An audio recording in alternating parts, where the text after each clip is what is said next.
साथ ही साथ कराची में भी शहरियों ने शॉपिंग के लिए मुख्तलिफ मार्केट्स का रुख कर लिया है। हमारे नुमाइंदे साद शरीफ इस वक्त हैदरी मार्केट में मौजूद हैं, मजीद उनसे जानते हैं। साद, बताइए कैसी तैयारियां चल रही हैं?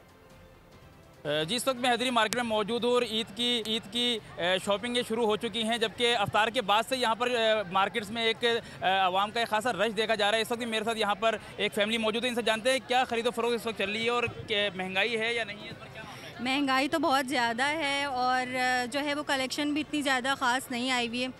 मैंने तो शॉपिंग अपनी रमज़ान से पहले ही कर ली थी, उस वक्त तो फिर भी रीज़नेबल प्राइस थे, लेकिन अब प्राइसेस भी बहुत ज़्यादा हाई हैं और कलेक्शन भी इतनी अच्छी नहीं है।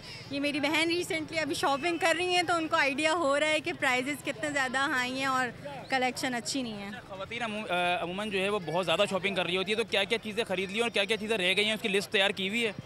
हाँ, सब पहले ड्रेसेस ही लेती हूँ, उसके बाद मैचिंग ज्वेलरी, स्लीपर्स, फिर बैग, ये सब लेते हैं एंड में। जी, आपने बात सुनी, यहाँ पर फैमिली हमारे साथ मौजूद थी जिनका यही कहना था कि महंगाई पहले से काफ़ी ज़्यादा है, लेकिन शॉपिंग में कोई कॉम्प्रोमाइज़ नहीं है। ईद की शॉपिंग बिल्कुल उसी तरीके से रवायती तौर पे जिस तरीके से की जाती है इस बार भी की जा रही है और मैचिंग भी की जा रही है, चाहे वो फिर ज्वेलरी की हो या फिर बहुत शुक्रिया। सब्सक्राइब करें और बेल दबाएं ताकि कोई खबर रह न जाए।